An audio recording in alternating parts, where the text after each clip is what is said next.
Alright, so welcome back. So आज से हम अपना एक न्यू टॉपिक स्टार्ट करने जा रहे हैं जिसका नेम है कोऑर्डिनेट ज्योमेट्री। और इसमें आज इस पर्टिकुलर लेक्चर में हम पढ़ने जा रहे हैं कि कोऑर्डिनेट ज्योमेट्री क्या होती है, कोऑर्डिनेट एक्सिस क्या होती है और कितने टाइप के हमारे पास कोऑर्डिनेट सिस्टम होते हैं। वो सारी थिंग्स को आज हम इस वीडियो में कवर करने वाले हैं। सो हम स्टार्ट करने वाले हैं जो हम पढ़ चुके हैं पहले 9th और 10th में, जिसे कहते हैं कार्टेशियन कोऑर्डिनेट्स, जिसमें दो एक्सिस पड़ी होंगी, एक वर्टिकल और एक हॉरिजॉन्टल, ऐसे एक्सिस होते हैं ना, दो एक्सिस। वही हम वहां से स्टार्ट करने वाले हैं और फिर हम थोड़ा सा एडवांस लेवल पे, एडवांस इन द सेंस ऐसे नहीं मैं कुछ पीएचडी लेवल का कराने वाला हूँ, ऐसा कुछ नहीं है, बट यहाँ पर थोड़ा सा मैं एक स्टेप आगे जाने वाला हूँ और हम यहाँ पर सीखने वाले हैं पोलर कोऑर्डिनेट्स जो हमने पहले कभी नहीं सीखे हैं। ठीक है, सो हम स्टार्ट करेंगे कार्टेशियन कोऑर्डिनेट से। So let me remind you कि हमने क्या पढ़ा था। यहाँ पर हमारे पास दो एक्सिस होती थी, एक वर्टिकल एक्सिस और एक हमारे पास होती थी हॉरिजॉन्टल एक्सिस। अब यहाँ पर एक चीज हमने थोड़ी सी मैं ये नहीं कहूंगा गलत पढ़ी है, बट हमने उसको ठीक वे में नहीं पढ़ा। हमने यहाँ पर पढ़ा था कि ये एक्स एक्सिस होती है और ये वाई एक्सिस होती है। आई वुड सजेस्ट यू कि ये बिल्कुल सही तरीका नहीं है इसको समझने का।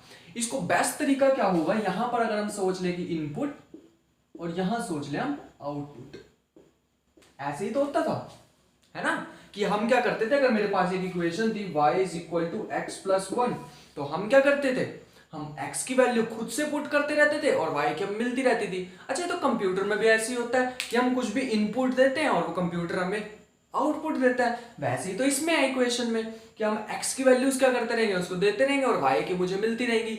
सो इसका ग्राफ हम यहाँ पर जैसे ही प्लॉट कर देंगे, हम यहाँ पर कार्टेशियन कोऑर्डिनेट में इनपुट और आउटपुट का ग्राफ प्लॉट कर देंगे। और ये जो इनपुट और आउटपुट की दो लाइंस क्यों ली है, क्योंकि हमारे पास जितने भी नंबर अभी तक हमने पढ़ चुके हैं वो सारे रियल नंबर्स होते हैं। और रियल नंबर हम किस पे रिप्रेजेंट कर सकते हैं, वो हम एक नंबर लाइन पर रिप्रेजेंट कर सकते हैं। तो इसीलिए मैं दो नंबर लाइन लेता हूँ, एक ये वाली इनपुट के लिए और ये वाली आउटपुट के लिए। ठीक है, तो अब इसको कैसे रिप्रेजेंट करना है वो थोड़ा सा देख लेते हैं। जैसे मेरे पास इसको थोड़ा सिंपल इक्वेशन ले लेते हैं, ठीक है, ताकि हमें करने में इजी हो जाए। और इस पे कुछ नंबर लिख लेते हैं 1 2, यहाँ पे भी 1 2, यहाँ पे माइनस होते हैं, सबको समझ आता होगा ना, ये सबको पता होगा ये बेसिक थिंग्स।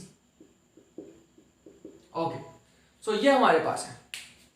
उसके बाद हम क्या करते थे, x की वैल्यू खुद से पुट करते थे। जैसे यहाँ पर मैंने एक बॉक्स बना दूं, अगर बॉक्स बनाया था ना लास्ट क्लास में, x की वैल्यू 0 पुट करोगे तो y की भी 0 आ जाएगी। फर्स्ट पॉइंट मुझे ये मिल गया। x की 1 पुट करोगे तो y की भी क्या आ जाएगी, 1 आ जाएगी। ऐसे ही 2 पुट करोगे तो 2 आ जाएगी। ऐसे ही -1 पुट करोगे तो -1, ऐसे ही -2 पुट करोगे तो -2 आ जाएगी। बेसिक थिंग ये हम सारा सीख चुके हैं। यहां से जो हमें यहां से जो शेप मिलती थी, ये होती थी हमारे पास स्ट्रेट लाइन, और ये यहां से पास होगी। ठीक है, थोड़ा सा बनाने में थोड़ा सा हो गया रॉन्ग, बट यहां पर हमें एक स्ट्रेट लाइन मिलती है, बिल्कुल स्ट्रेट लाइन। यहां तक अभी तक हम सीख चुके हैं, यहां तक अभी हमें समझने में कोई भी दिक्कत नहीं होगी। सेकंड थिंग हमारे पास क्या आती है, अभी तक हमने कोऑर्डिनेट ज्योमेट्री, कोऑर्डिनेट एक्सिस पढ़ ली थी। क्यों पढ़ी थी ये नहीं हमने सीखा। एक्चुअल में क्यों हमें कोऑर्डिनेट एक्सिस के बारे में कुछ भी सीखना है, तो इसका आंसर मैं देने वाला हूं एक छोटे से एग्जांपल से। सपोज करते हैं कि हमारे पास एक रेक्टेंगल है। अब वो रेक्टेंगल को, वो तो एक ज्योमेट्री की शेप है। अब मैंने तो अभी तक अलजेब्रा पढ़ा हुआ है, a प्लस बी का whole square is equal to a square plus 2ab plus B square, ऐसा सब कुछ पढ़ा हुआ है। तो मैं रेक्टेंगल और इसको कैसे रिलेट करूंगा अलजेब्रा को, तो उसी के लिए हमने क्या किया था कि इन कोऑर्डिनेट एक्सिस को इंट्रोड्यूस कराया था, और इससे बहुत सारे अलॉट मेनी बेनिफिट्स हमें मिल गए। तो वही बेनिफिट्स हमने आज तो नहीं, ये अपकमिंग जितने भी लेक्चर्स होंगे इसमें देखेंगे कि कितनी ब्यूटीफुली ये सारी शेप्स को कैसे हम स्टडी कर सकते हैं using these two coordinate systems. एक मैं अब कराने वाला हूं, एक इसके बाद कराने वाला हूं, जस्ट इसी वीडियो में आज हम कवर करेंगे। सो ये हमने बेसिक थिंग तो यहाँ पर सीख ली कि ये हमारे पास रिप्रेजेंटेशन होती है और ऐसे हम इसको प्लॉट कर सकते हैं। ऐसे अगर मैं तुम्हें डिफरेंट ग्राफ देता रहूं, जैसे मैं अगर यहाँ पे लिख दूं y is equal to x square, तो जैसे ही तुम x की वैल्यू पुट करते रहोगे, जैसे x मेरा 0 है तो y यहाँ पे भी 0 आ जाएगा, x मेरा 1 होगा तो y भी 1 आ जाएगा। लेकिन इस बार अगर x मेरा 2 होगा तो y मेरा 4 आ जाएगा, अगर ये 2 है तो ये 4 आ जाएगा। तो इसका ग्राफ कुछ ऐसे बनता है। ये भी मेरे ख्याल से सबने पढ़ लिया होगा, इसको हम कहते हैं पैराबोला। शायद ये सबने पढ़ लिया होगा, अगर नहीं भी पढ़ा तो कोई वरी लेने वाली मतलब कोई समझ आ जाएगा। आई जस्ट कैन से ये समझ आ जाएगा। ठीक है, सो ये पैराबोला है। ऐसे अगर मैं y is equal to x cube ले लूं तो मेरे पास ग्राफ कुछ ऐसे बन जाता है, ठीक है। तो ये मेरे पास कुछ ग्राफ्स हैं, कुछ इजी और सिंपल से ग्राफ अभी मैंने यहाँ पर प्लॉट किए हैं, बट हम इससे बहुत ज्यादा कॉम्प्लेक्स देखने वाले हैं, अभी तक हम पढ़ चुके थे। नेक्स्ट थिंग हमारे पास आती है कि ये जो कार्टेशियन सिस्टम है, क्या इसकी और भी कोई एप्लीकेशन है। इस वीडियो में मैं पूरा बताने वाला हूं कि कार्टेशियन कोऑर्डिनेट्स और पोलर की कितनी ज्यादा एप्लीकेशन हो सकती है, ताकि हम जितने अपकमिंग लेक्चर्स हैं, स्ट्रेट लाइन पढ़ने वाले हैं, कॉनिक सेक्शन पढ़ने वाले हैं, सारी थिंग्स जो पढ़ने वाले हैं, इसमें हमें इतनी सी भी दिक्कत ना आए। इसलिए हम आज क्या करने वाले, इसको पूरा ऐसे डीपली जाकर समझ लेने वाले हैं सारा कुछ। तो इसकी कुछ एप्लीकेशन देखते हैं। तो फर्स्ट एप्लीकेशन इसकी है कि एरिया ऑफ ट्राइंगल कैसे फाइंड आउट करते हैं हम इसमें। उससे भी ज्यादा इजी एप्लीकेशन बताऊं जो अभी तक सीख चुका, जिसमें 1 सेकंड लगेगा करने में इसको। देखो, अगर मेरे पास कोऑर्डिनेट एक्सिस है ऐसे, और मेरे पास 2 पॉइंट ए और बी, ठीक है। यहां पर जो ए पॉइंट है उसको किससे रिप्रेजेंट करूंगा, x1 y1, और इसको x2 y2। अब मैं क्या करता हूं, इन दोनों को मिला देता हूं, क्योंकि मुझे निकालना तो at the end of the day A B है, तो ए बी मैंने यहां पर लिख दिया। उसके बाद हम क्या करेंगे, इसको ना ज्वाइन कर देते हैं, यहां से एक ट्राइंगल बना देते हैं। इसको यहां से ज्वाइन कर दिया और यहां y एक्सिस से भी कर दिया। यहां तक समझ आ गया। ये मेरा पॉइंट था x1, ये मेरा पॉइंट है x2, है ना, और ये मेरा पॉइंट है y1, ये मेरा पॉइंट है y2। अब इनके बीच का डिस्टेंस क्या हो जाएगा, डिस्टेंस निकालने के लिए हमें पता है छोटा नंबर बड़ा नंबर माइनस छोटा नंबर, दिस माइनस दिस, तो ये मेरे पास आ जाएगा x2 माइनस x1। ये नहीं समझ आएगा x2 माइनस x1 कैसे किया मैंने। अगर मान लो यहाँ पर 10 है और यहाँ पर 3 है, तो इनके बीच का डिस्टेंस कितना होगा, 7। 10 माइनस 3, ऐसे ही छोटे में से बड़ा माइनस करेंगे तो मेरे पास डिस्टेंस आ जाता है। ऐसे ही यहाँ पर आ जाएगा y minus y, y2 minus y1। अब ध्यान से देखेंगे तो ये मेरे पास एक ट्राइंगल बन गया और एक राइट एंगल ट्राइंगल बन गया। राइट एंगल ट्राइंगल आ गया। ओहो, पाइथागोरस थ्योरम यहाँ पर फिर से यूज हो जाएगी। पाइथागोरस थ्योरम क्या होती है, a hypotenuse square is equal to base square plus perpendicular square. तो बेस मेरे पास AC हो जाएगा, इसको दोबारा लिख लेते हैं, AC square plus BC square. इसके बाद मेरे पास आ जाएगा AC क्या हो जाएगा, AC मेरे पास है x2 माइनस x1 का स्क्वायर, और BC मेरे पास क्या आ जाएगा, BC मेरे पास था y2 माइनस y1 का स्क्वायर। इस स्क्वायर को इधर ले आएंगे तो स्क्वायर रूट बन जाएगा, जो हमने फॉर्मूला लिखा था, पढ़ा था, जिस समय इतने सारे मार्क्स आए हमारे, तो वो हमारा वापिस आ जाएगा वो फॉर्मूला। तो ये मेरे पास था। उसके बाद एक और एप्लीकेशन देख लेते हैं, ठीक है। उसके बाद इसके बारे में और ज्यादा कुछ सीखने वाला नहीं है। उसके बाद पोलर कोऑर्डिनेट्स करेंगे, वो थोड़े न्यू है ना, क्योंकि एक एप्लीकेशन इसके और देख लेते हैं। अब मान लो मेरे पास एक ट्राइंगल का एरिया फाइंड आउट करना है, कोई भी आर्बिट्रेरी ट्राइंगल ले लिया हमने, ये ले लिया। अब इसके मैं कोऑर्डिनेट को डिफाइन कर देता हूं जल्दी जल्दी। a1 b1, यहां पर x1 x2 ले लेते हैं, ठीक है। इसको x1 y1, x2 y2, और यहां पर x3 y3। यहां तक समझ आ गया होगा सबको। ये है y एक्सिस और ये है x एक्सिस। अब मुझे क्या करना है, दोबारा यहां से ज्वाइन कर देना इनको। जैसे ही मैं यहां पे ज्वाइन कर दूंगा तो ये मेरे पास कुछ ऐसी बन जाने वाली है। अब ध्यान से देखने वाला वर्क अब स्टार्ट हो गया। ये पॉइंट है मेरा x1, ये है x3, कंफ्यूज ना हो जाना। यहां पर मेरा है x2, इसमें देखो y1 y2 y3। चलो यहां पर तो ठीक मिल गया हमें। अब यहां पर क्या करें, इनके बीच का डिस्टेंस क्या है, बड़े में से छोटा माइनस x3 माइनस x1। इनके बीच का डिस्टेंस क्या है, x2 माइनस x3। अब 3 माइनस 2 ना कर देना, बड़े में से छोटा, यहां से देखना बड़े में से छोटा, ठीक है। और ये डिस्टेंस कितना होगा, यहां से यहां तक। ये भी बड़ा इजी, अब हमें समझ आ गया। ये है x2 माइनस x1, यहां तक समझ आ गया। तो ये आएगा y2 माइनस y1, ये आएगा y3 माइनस y2, और ये जो डिस्टेंस होगा ये क्या आ जाएगा, ये आ जाएगा y3 माइनस y1। ठीक है, यहां तक समझ आ गया। अकेला तो नहीं ना पढ़ रहा हूं मैं, ध्यान देना बिल्कुल है, ठीक है। बहुत ज्यादा इजी वर्क है, हमने सारा कुछ कर लिया है। जिन्होंने प्रूफ नहीं देखा होगा 10th में, मैं उनके लिए सिर्फ एक बार ये प्रूफ करा रहा हूं, ताकि हमें इसकी थोड़ी सी एप्लीकेशन पता चल सके। तो ये मेरे पास आ गया। अब मैं इसका एरिया कैसे फाइंड आउट करूं, ट्राइंगल का एरिया कैसे फाइंड आउट करूं। अब यहाँ पे इसमें ध्यान से देखो, इस थोड़ी सी लाइंस को मैं यहाँ पे रब कर देता हूँ, इसकी अभी हमें जरूरत नहीं है। ये अब देखते हैं इसे ध्यान से। अगर मैं क्या करूं, एक मेरे पास ये ट्रेपीजियम, इसका नेम दे देते हैं एक ABCDE, और यहां पर भी नेम दे देते हैं F। ठीक है, तो अब हमने इसकी नेमिंग, इसका नामकरण कर दिया है। तो अब हम क्या करते हैं, यहां पर ध्यान से देखते हैं। अगर मैं क्या करूं, बहुत ध्यान से देखना, अगर मैं ट्रेपीजियम को मैं ऐसे लिखने वाला हूं, ठीक है, अगर मैं ट्रेपीजियम लूं ABCF, या इसको ऐसे लिखते हैं, ये लूं, इसमें ऐड कर दूं ट्रेपीजियम AFDE, इसमें से मैं सब्ट्रैक्ट कर दूं BEDC। आई नो समझ नहीं आ रहा, अभी मैं बताने वाला हूं एक सेकंड में। BEDC, चलो अब इसको एक बार समझ लेते हैं, लिखना में तो बहुत इजी था। अब मैंने क्या किया, इस वाला ट्रेपीजियम को लिया, जिसको मैं डार्क कर रहा हूं, दिख रहा है, इसको मैंने लिया, इसको डार्क कर दिया, ये रहा ट्रेपीजियम। अब मैंने क्या किया, इस वाले ट्रेपीजियम का एरिया लिया, जिसको मैं डार्क कर रहा हूं, इस वाले ट्रेपीजियम का लिया, इसको भी ऐड कर दिया। लेकिन मेरे को तो ट्रायंगल का चाहिए था, इतना एरिया तो एक्स्ट्रा आ गया। एक्स्ट्रा एरिया को देखो, मैंने यहां से क्या कर दिया, सब्ट्रैक्ट कर दिया।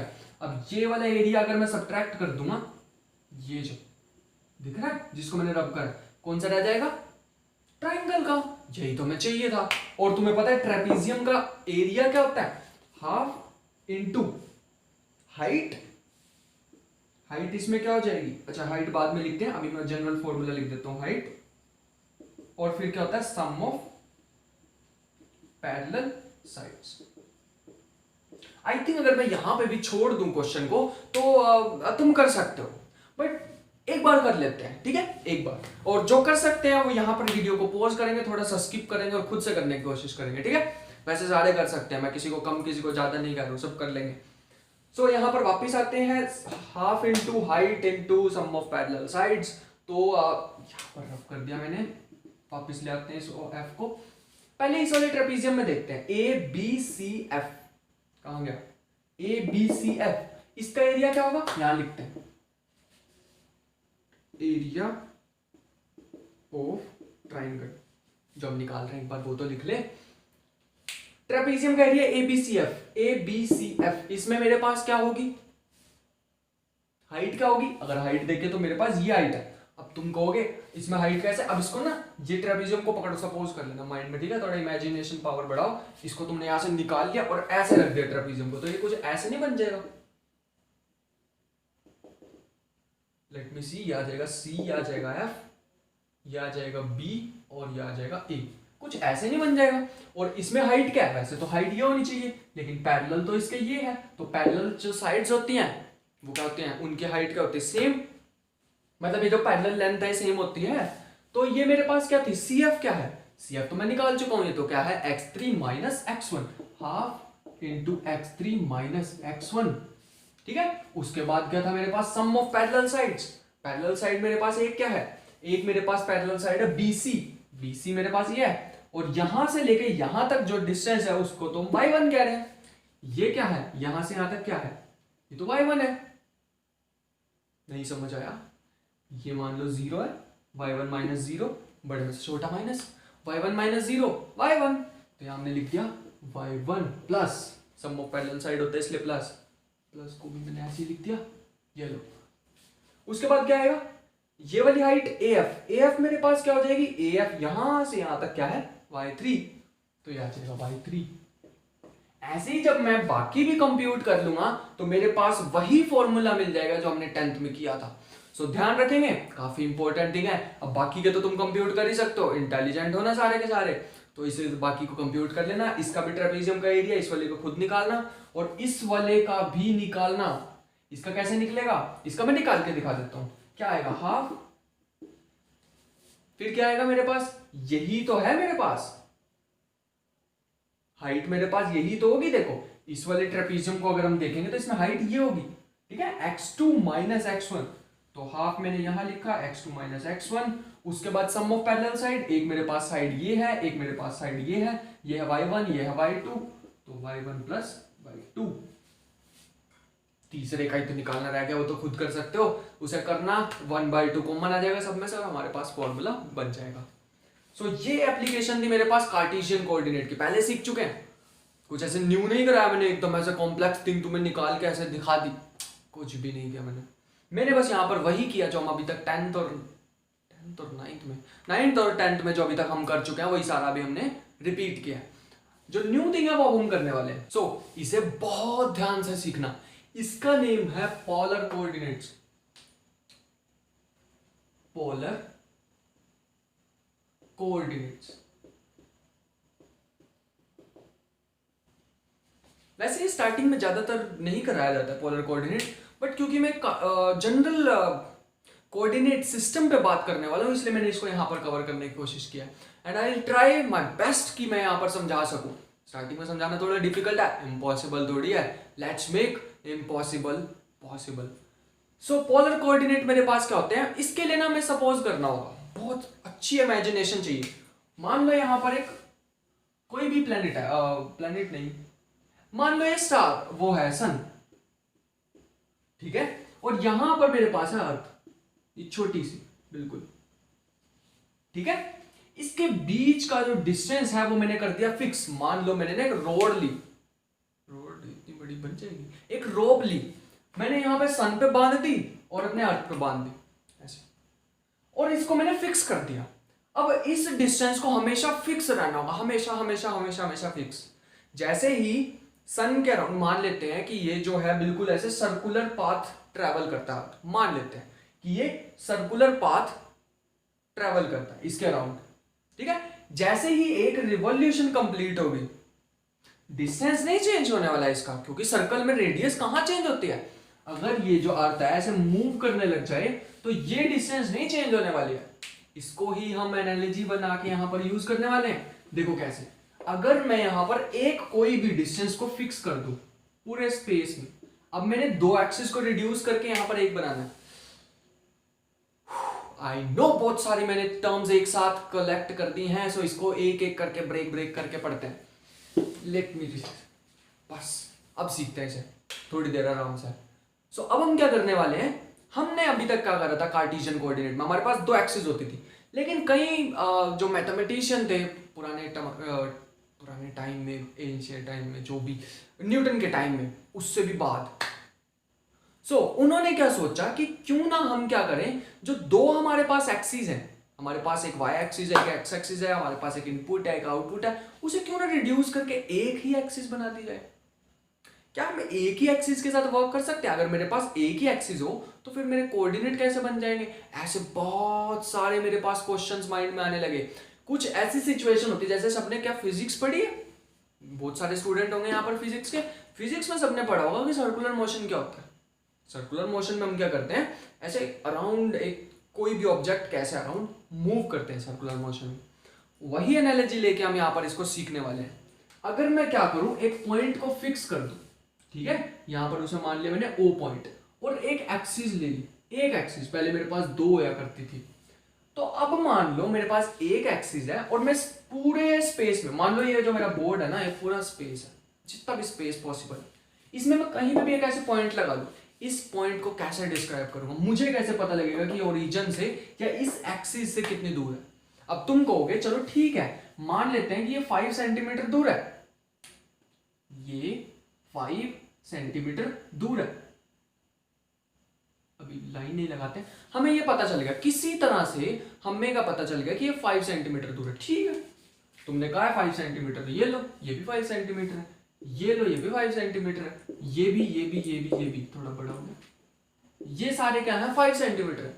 मुझे कैसे पता लगेगा कि ये वाले पॉइंट के पास ही है वो 5 सेंटीमीटर? तो मुझे एक 5 सेंटीमीटर से ज्यादा एक और चीज पता होनी चाहिए इसको यूनिकली पॉइंट को डिफाइन करने के लिए, जिसका नेम है एंगल। अब ध्यान से देखो, इस सबके लिए एंगल अलग अलग है। ये जितनी मैंने लाइंस लगाई इसमें है तो 5 सेंटीमीटर, मान गए हम आपकी बात, 5 सेंटीमीटर है, लेकिन सब में एंगल तो डिफरेंट है। तो मुझे एक चीज यहां से बड़ी यूनिक पता लग गई कि अगर मेरे पास एक एक्सिस है ओ एक्स, और मुझे कहीं भी स्पेस में एक पॉइंट पता चल जाए, पी पॉइंट, मुझे उसको डिस्क्राइब करना, तो मुझे दो चीजें पता होनी चाहिए, एक तो ओरिजिन से उसका डिस्टेंस और एक एंगल। जैसे मैंने थोड़ी सी लाइन ली, उसमें थीटा एंगल लगा दिया, मुझे पता चल गया मैं सही डायरेक्शन में तो जा रहा हूं, ठीक है, मैं सही डायरेक्शन में तो जा रहा हूं, लेकिन मुझे ये नहीं पता चलना कितना है, बस वो पता लग जाए तो फिर मेरे पास हो गया काम। मुझे पता लग गया ये डिस्टेंस चलना है मुझे r, ठीक है, और मेरे को एंगल होगा थीटा। तो यही मेरे को पता होना चाहिए पॉइंट को डिस्क्राइब करने के लिए r और थीटा।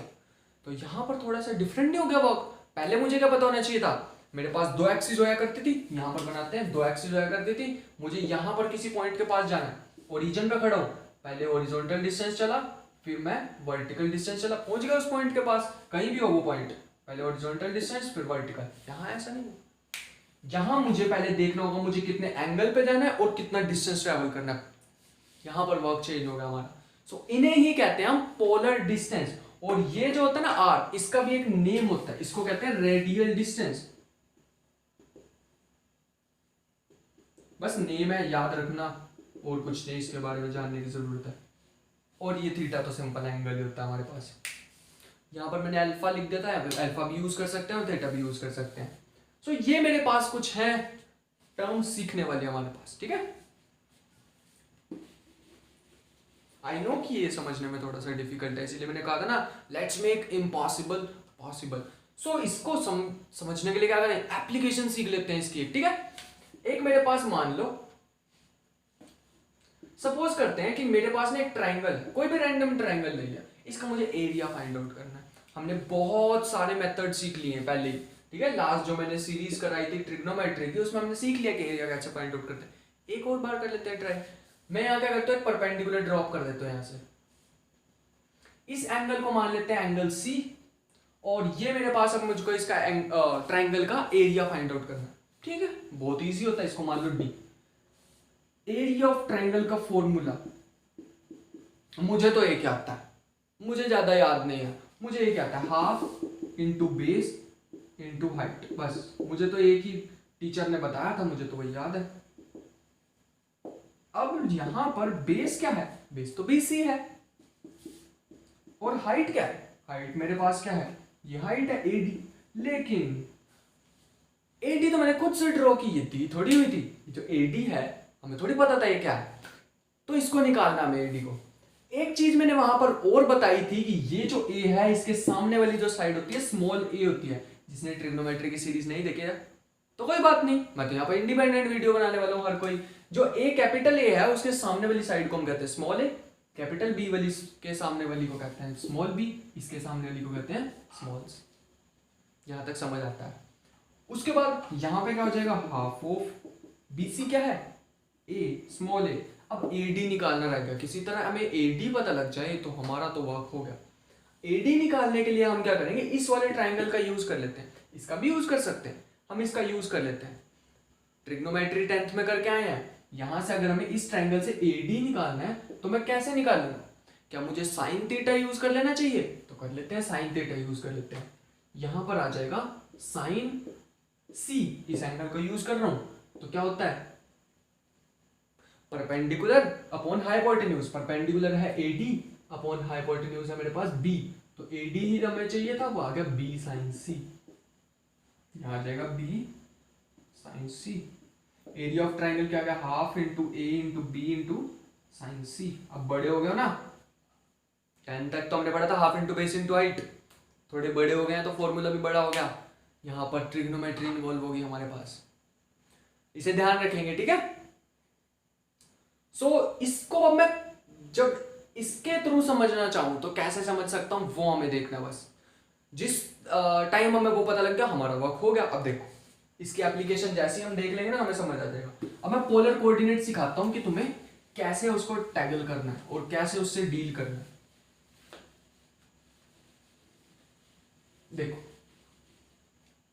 हमारे पास क्या है, एक ट्राइंगल है,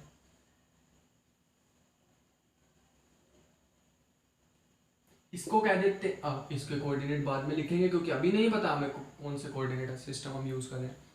अब मैं यहां पर एक फिक्स्ड एक्सिस कर देने वाला हूं जिसका नेम मैं दूंगा ओ एक्स।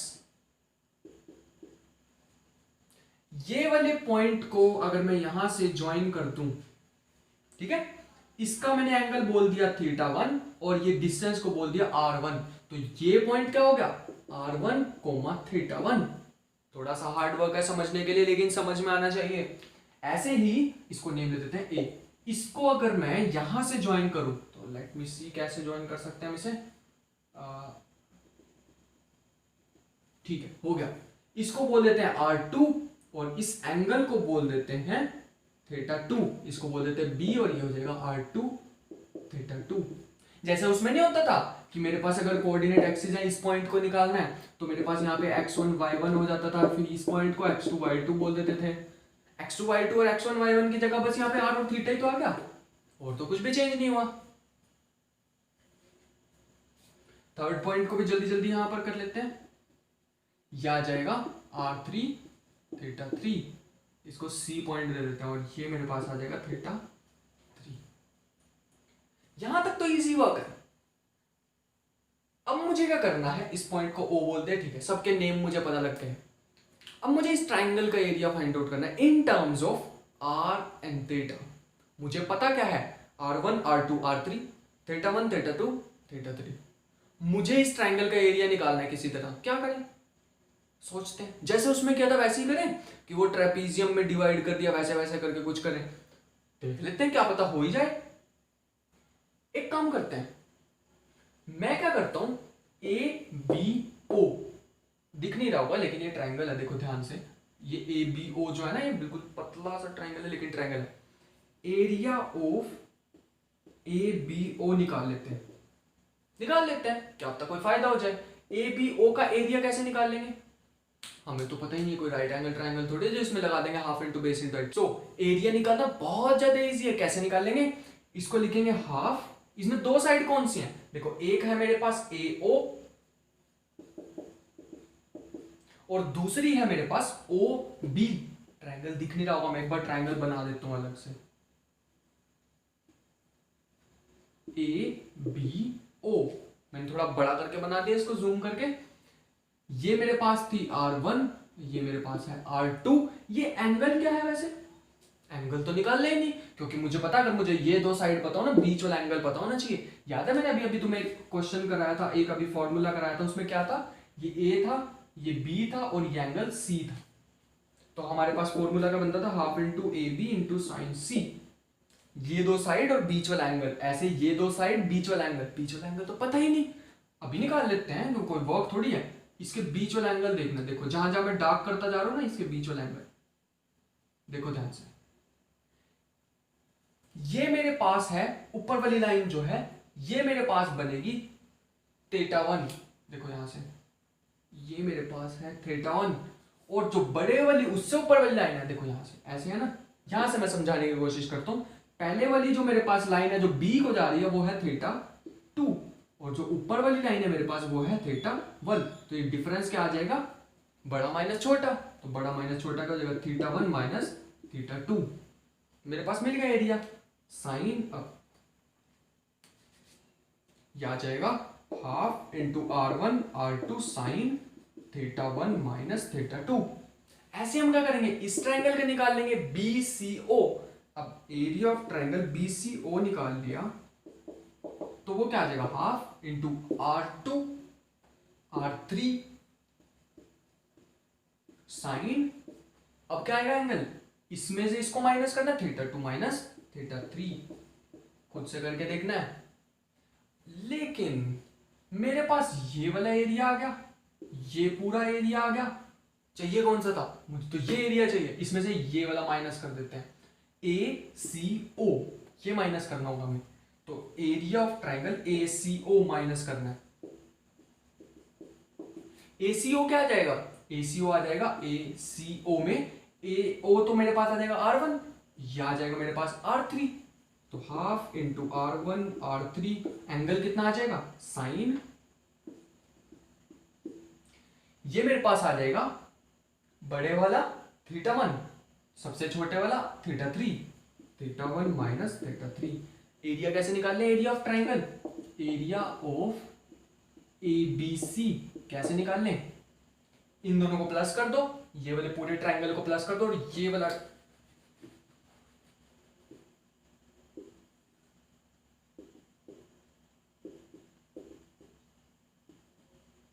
ये वाला जो एरिया इसे माइनस कर दो, और ये वाले को रह जाएगा मेरे पास।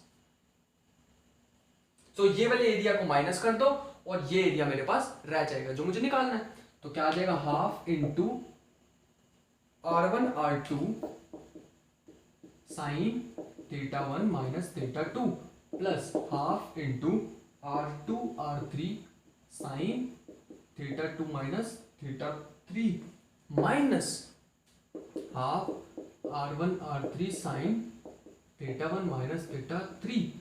ये मेरे पास आ गया एरिया ऑफ ट्राइंगल। ऐसे हम ना किसी भी पॉलीगन का एरिया फाइंड आउट कर सकते हैं। तो ये मेरी एक सिंपल सी, बहुत ही ज़्यादा, सबसे ज़्यादा सिंप्लीफाइड एग्जांपल यही है मेरे पास, area of triangle find out करना। बट इसकी बहुत सारी और भी एप्लीकेशन हो सकती है, मैं बताता हूँ। खत्म करने से पहले लेक्चर को मैं बताता हूँ थोड़ी सी इसकी एप्लीकेशन।